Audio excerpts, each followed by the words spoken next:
Ah oui, donc Bonsoir et bienvenue à ceux qui nous retrouvent dans Intégral Week-end sur CNews. Miss France sera désignée dans quelques heures. Et cette année, le comité a décidé d'axer, en partie bien sûr, ce concours sur la cause des femmes et plus spécifiquement sur la lutte contre les violences qui leur sont faites. Vous imaginez bien que quelques boucliers se sont levés et nous sommes justement là pour en parler avec nos invités. Bonsoir Céline Pic. Vous êtes porte-parole d'Oser le féminisme. Face à vous, Camille Couvry, sociologue spécialiste de la beauté et des classes sociales. Merci à toutes les deux de m'avoir rejoint sur ce plateau. Et puis, nous sommes en direct par téléphone avec Geneviève de Fontenay. Madame de Fontenay, bonsoir. Vous m'appelez Geneviève, n'appelle pas madame, m'appelle Geneviève. Geneviève. Je vous salue avec plaisir. Écoutez, je vais tenter de vous appeler Geneviève. Alors Geneviève, vous êtes ancienne présidente du comité Miss France, s'il était encore besoin de vous présenter. Alors, 62 ans qu'il était à Saint-Cloud, le comité Miss France, il mourra avec moi. D'accord. Alors, Oser le féminisme rappelle que cette cérémonie consacrée aux femmes, la seule à la télévision d'ailleurs, entretient l'idée de la femme objet. On va y revenir. Mais à ce propos, donc Geneviève de Fontenay, vous êtes partie en 2010 pour conflit éthique, on le rappelle. Vous estimez, je vous ai lu dans la presse, vous estimez qu'il faut revenir aux fondamentaux de Miss France. Et vous dites, il faut désigner la gagnante pour son visage, son QI et non pas son nombril. C'est un peu sibyllin comme déclaration. Qu'est-ce que l'on doit comprendre? Qu'il ne faut pas voir en Miss France une femme objet aujourd'hui? Non, je pense qu'il faut voir ça autrement. Bon, d'abord, l'élection de Miss France, ça date quand même depuis 1920. Donc, c'est quand même quelque chose qui dure. Une de celles qui a marqué en 1930, c'est Yvette Labrousse, qui était la fille d'un conducteur de tramway, c'est-à-dire un tramino sétois, et d'une couturière lyonnaise, et qui a épousé l'Agacan III. Et quand l'Agacan est mort, elle a quand même régné sur un monde islamiste qui était quand même pas rien, avec beaucoup d'intelligence et de classe. Alors, il faut pas voir ça comme ça. C'est une aimable présentation qui donne un petit peu de paillettes dans les yeux des gens, parce qu'il y a quand même tellement de choses difficiles à regarder, à entendre maintenant, que ça fait pas de mal à l'humanité. Bon, elle défile dans des robes, ça fait travailler des couturiers, des jeunes stylistes qui ont du talent et que ça les permet de faire parler d'eux, etc. Bon, c'est pas méchant, quoi. Ça fait pas de mal à l'humanité. Il faut voir ça comme ça, surtout que ce sont des filles qui font des études. Ça leur permet justement d'abandonner un petit peu les cours et puis de se distraire un peu en faisant une élection comme ça. Mais je pense que je pense le maillot, moi j'ai toujours mis les maillots, mais on peut mettre un maillot, une pièce qui est un peu découpée sur les hanches, ça fait que on voit un petit peu de taille, mais c'est tout. Je vois pas que ce soit bien grave.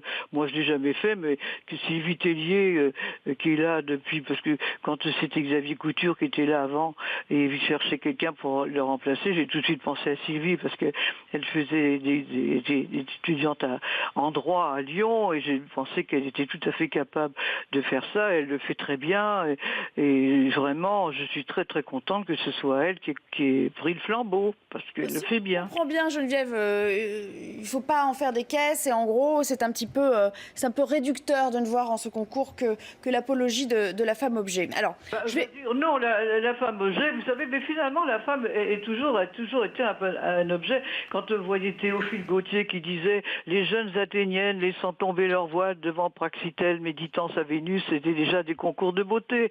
Bon, c'est vrai que la femme, quand vous voyez le festival de Cannes, vous voyez les femmes qui arrivent, c'est à celle qui aura le décolleté le plus profond, c'est celle qui arrive avec des robes à moitié transparentes que rien n'est caché, mais par contre, les hommes qui sont là, ils sont tous habillés.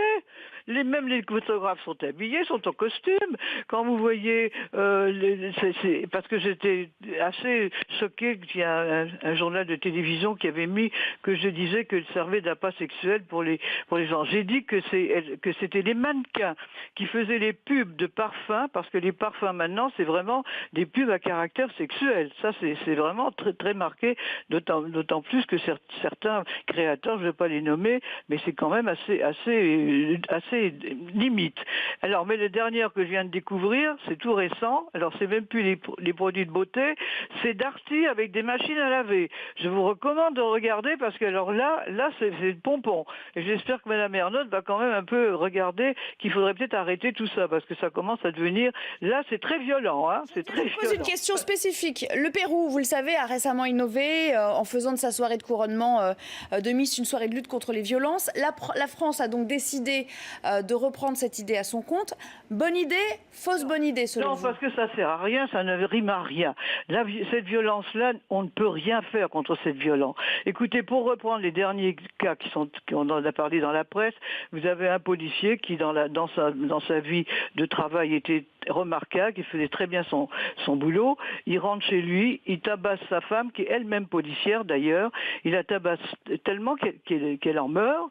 Il se suicide le lendemain.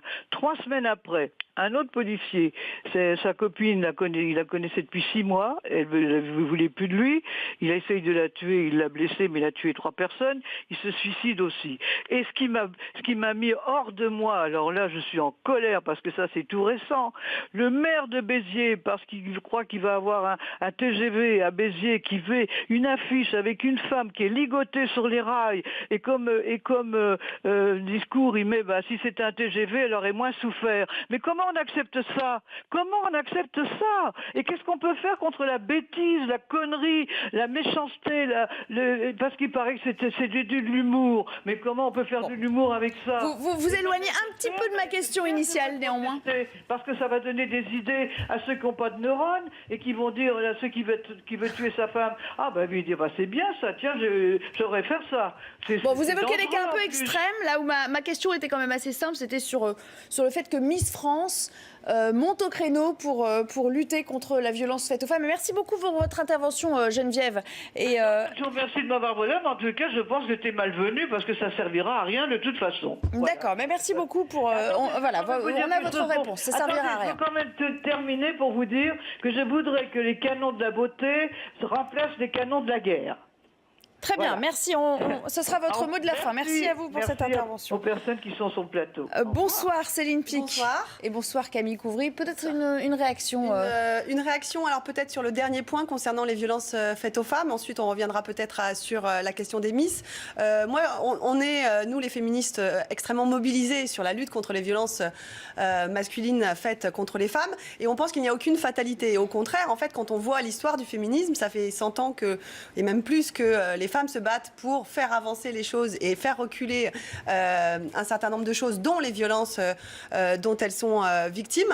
Et on voit en 2017 que les choses changent, et ça c'est une bonne nouvelle, puisque ça fait maintenant plusieurs décennies qu'on martèle les chiffres du nombre de viols, du nombre d'agressions sexuelles, et on a vraiment l'impression cette année qu'il y a une prise de conscience dans la population et dans l'opinion générale sur cette question des violences faites aux femmes. Et donc je me félicite qu'on puisse en parler et qu'on fasse une opération de communication sur cette question des violences faites aux femmes lors de cette soirée. Simplement... Ça, sur ce point, vous êtes d'accord ? Je pense que tout ce qui contribue à communiquer sur la question des violences est une bonne chose. Je ne pense pas, comme Geneviève de Fontenay, que ça soit une fatalité. Au contraire, nous sommes ici, nous, pour nous battre, pour faire reculer ces violences. Simplement, c'est effectivement... une bonne chose, parce que c'est un programme qui est très regardé. On rappelle, l'an dernier, 7 600 000 Français l'ont regardé. Évidemment, ça n'est pas rien si ça permet de toucher le Voilà, donc si on rappelle qu'il y a effectivement 123 féminicides chaque année en France, c'est-à-dire des femmes tuées parce que femmes, essentiellement par leur conjoint ou par leur ex-conjoint, 86 000 viols chaque année de femmes en France et 124 000 viols sur mineurs, qui sont des chiffres totalement effarants, et qui est une prise de conscience de la population, c'est une excellente chose, parce que c'est comme ça qu'on va faire bouger les choses, et ce n'est pas une fatalité. Et nous, on attend énormément de cette prise de conscience pour qu'ensuite on puisse faire reculer ces chiffres. Pourtant, dans vos dernières déclarations par presse interposée, on vous sentait plus sceptique sur l'initiative. Simplement, vous et d'autres. Je trouve ça effectivement assez paradoxal qu'une émission que nous avons toujours qualifiée de sexiste s'engage à communiquer sur la question des violences sexistes et sexuelles faites aux femmes. car il n'en reste pas moins que Miss France est effectivement un programme sexiste, puisque les femmes qui défilent aujourd'hui sur le plateau de TF1 sont présentées non pas comme des sujets, mais comme des objets. Donc des objets qu'on présente comme de belles choses, mais c'est vraiment au cœur du combat féministe de lutter contre cette objectivation des femmes et de les réduire à un état d'objet sexuel, effectivement, aux yeux de la population. Camille Couvry, vous êtes sociologue, vous vous penchez bien sûr sur toutes ces questions de perception. Est-ce que réellement, dans la population française, on perçoit ce concours comme une objectisation de la femme? Objectivation de la femme. Je pense que je suis d'accord avec certains points, mais je pense qu'il faut distinguer la dimension symbolique des concours, donc quelle est l'image qui est renvoyée, et l'expérience concrète, enfin l'expérience en tant que participante, concrètement, qu'est-ce que ça donne. Et en fait, les jeunes femmes qui peuvent s'identifier au modèle de Miss France, et celles qui participent notamment, ils trouvent autre chose que ce que Miss France renvoie. En fait, la participation... Là, vous parlez des candidates. Oui, et éventuellement des téléspectatrices. personnes qui connaissent des personnes qui se sont présentées, parce que finalement, quand on discute avec des personnes, tout le monde connaît une personne qui s'est un jour présentée à un concours. Et à mon sens, il y a certaines participantes qui peuvent participer à des concours dans une logique de moi ce que j'appelle empowerment, mais dans une logique vraiment d'amélioration de soi, donc où il y a vraiment une utilisation de l'apparence, mais qui peut avoir des effets indirects sur d'autres choses. Les trois choses qui ressortent souvent des participantes comme motivation pour participer à un concours, c'est l'expérience de la scène, faire des rencontres et la question de la confiance en soi. Donc en fait, ça pose vraiment la question, est-ce que les concours...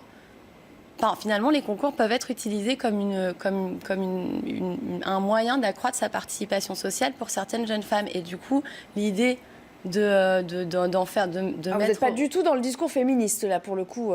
Enfin, dans votre regard et votre appréciation de ce que je veux dire, vous avez entendu. Pour certaines jeunes femmes qui s'identifient pas ou se reconnaissent pas nécessairement dans des organisations instituées féministes, eh ben, peut-être que ça peut être un moyen la participation peut quand même relever d'une forme de féminisme, donc d'une certaine ça peut vous surprendre. Et des débats comme celui-ci peuvent aussi permettre un pont, finalement. Si les jeunes femmes de Miss France ne viennent pas vers Oser le féminisme et que Oser le féminisme vient vers Miss France, peut-être qu'on peut effectivement avoir un dialogue qui permettent aussi de modifier le sens. J'aimerais bien entendre votre réponse à ça. Tout à l'heure, mon analyse était essentiellement aussi ce que ça implique sur les téléspectatrices et les téléspectateurs en termes de représentation de la femme. Ensuite, maintenant, là, on parle plus des candidates. Donc, je pense que le terme un peu que vous voulez mettre en avant, c'est le terme qui est un petit peu à la mode en ce moment, qui est l'empowerment, c'est-à-dire, ou je ne sais pas comment on dit en français, en potentiel. La prise de... se sentir avoir plus de pouvoir. Alors, je pense que en tant que féministe, on défend nous plutôt l'émancipation plutôt que l'empowerment. Alors, quelle est la différence entre les deux? L'empowerment, c'est la capacité pour un très petit nombre de femmes de, je dirais, sauter par-dessus le mur du patriarcat. Donc, le patriarcat, c'est ce système sexiste qui structure notre société. Et nous, on recherche plutôt l'émancipation, c'est-à-dire la capacité de rassembler l'intégralité des femmes pour que la cause des femmes et la force des femmes puissent casser le mur du patriarcat, ce qui est un petit peu différent. Donc, c'est pas une démarche individuelle. Effectivement, je pense qu'il y a des parcours et des destins individuels qui sont à certains titres exceptionnels pour ces femmes qui venaient pas du tout du milieu de la mode, etc. Mais c'est pas l'idée que vous défendez. Nous, l'idée, c'est celle d'une lutte collective pour toutes les femmes. Est-ce qu'il faut bannir, selon vous, toute représentation physique et sexuée de la femme à la télévision? Est-ce que pour vous, c'est une représentation sexuée que ce concours Miss France de la femme? Alors, je pourrais revenir aussi sur une chose qui a été dite par Geneviève de Fontenay sur, oui, alors il y a des défilés en maillot de bain, mais si on mettait une pièce, la question féministe qui est posée, c'est pas une question de pudeur en fait. C'est le fait que ces filles aient été sélectionnées sur des critères physiques, plus des critères aussi rétrogrades. Ça existe chez les hommes aussi. Mister France n'est pas aussi regardé, médiatisé par 7 millions de personnes en fait. D'ailleurs, mais je veux dire, l'apologie du corps dans l'imaginaire collectif, c'est quelque chose qui a toujours existé. C'est pas. Il y a un angle spécifique sur les femmes qui sont très souvent dans les publicités, dans la mode, dans le mannequinat, réduites il suffit de regarder par exemple le nombre de publicités que vous avez dans les couloirs de métro ou dans la rue. Elle le disait d'ailleurs. Il y a des femmes qui sont dénudé pour vendre un certain nombre de produits, l'homme est toujours représenté comme quelqu'un de fort, de puissant, au volant d'une grosse berline, tandis que la femme, elle est sexualisée et présentée comme un objet sexuel. Donc on a vraiment un traitement en termes de représentation dans les médias, dans les publicités, qui est extrêmement différencié entre les hommes et les femmes. Ça, c'est extrêmement clair. Et c'est sur ça qu'on se bat, parce que quelle image des femmes donne-t-on quand on ne les réduit qu'à leur physique? Il ne s'agit pas du tout de pudeur, il s'agit de se dire que on ne met pas souvent à l'honneur les talents des femmes plutôt que leur physique. Est-ce que le mannequinat, ça s'inscrit dans la même veine pour vous que ça? À mon sens, non, ça ne s'inscrit pas tout à fait dans la même veine, parce que pour moi, j'ai une analyse aussi en termes de classe, et à mon avis, les profils sociaux qui s'orientent vers l'un et l'autre, vers l'une et l'autre des voies, ne sont pas tout à fait les mêmes. Alors justement, quels sont-ils dans le cas des Miss, enfin des concours de beauté, dirons-nous au sens large, et dans le cas des mannequins? Pour moi, donc j'ai pas travaillé spécifiquement sur les mannequins, mais pour les élections de Miss, et je rappelle aussi, donc j'ai fait une thèse sur les élections de Miss essentiellement aux échelons locaux, ce qui permet peut-être pas de voir exactement les mêmes choses qu'au niveau national. Mais néanmoins, quelles sont vos conclusions? Et néanmoins, les profils sont plutôt des personnes des fractions supérieures des classes populaires et des fractions inférieures des classes moyennes. On peut dire aussi petite bourgeoise. Et j'insiste sur un point quand même qui est assez important à mon avis, et que participer à des élections de Miss France, ce n'est pas un métier, contrairement au mannequinat. Ce qui veut dire quand même qu'on a des personnes qui vont vers une activité duquel elles ne vont pas, a priori, sauf pour Miss France, mais pas aux échelons régionaux, départementaux, locaux. Elles vont pas tirer un salaire de ça. Oui, mais ça veut rejoint dire cette que la notion motivation d'empowerment est autre que chose. vous avez voulu mettre en avant. C'est arriver à tirer profit d'une situation pour parvenir à une autre situation plus tard. C'est ça, en fait? C'est une sorte d'investissement sur l'avenir? Oui, mais pas forcément avec le bénéfice n'est pas forcément direct, comme ça peut être le cas dans le mannequinat. Ou dans certains cas de Miss France, pour le coup, qui ont vraiment un tremplin, mais ça concerne une minorité de personnes. Est-ce que vous avez peur que les jeunes filles s'identifient trop à ce genre de concours, que ça leur paraisse, que ça vous apparaît réducteur pour décider après de l'orientation à donner à leur vie?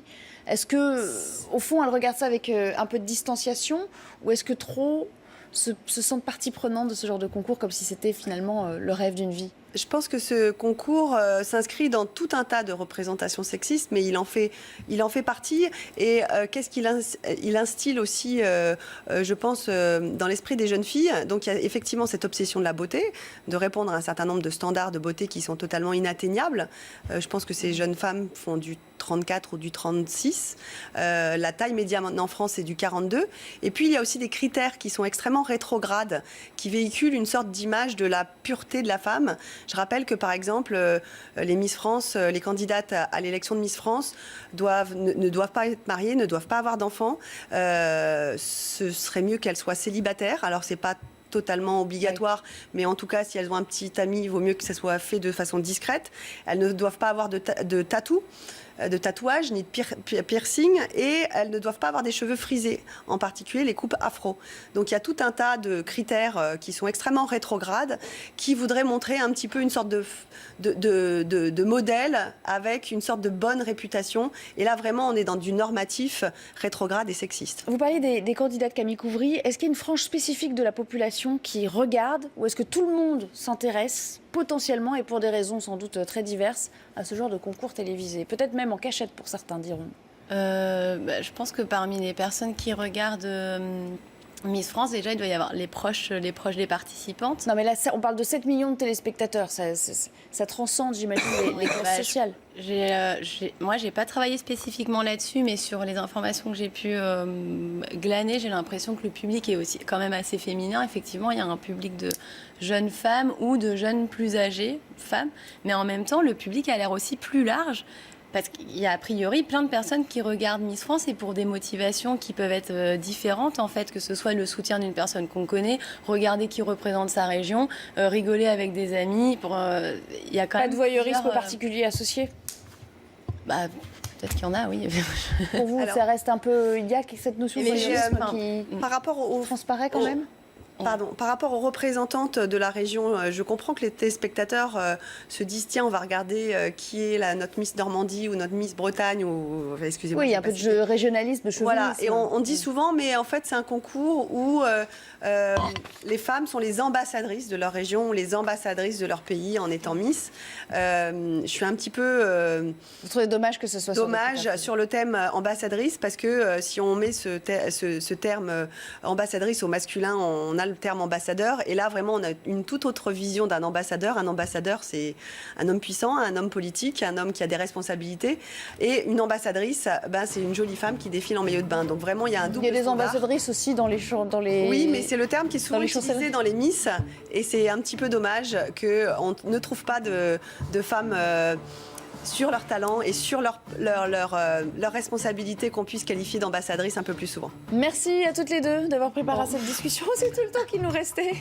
On va enchaîner avec un rappel de l'actualité en compagnie de Julien Desvages dans quelques instants. Bon.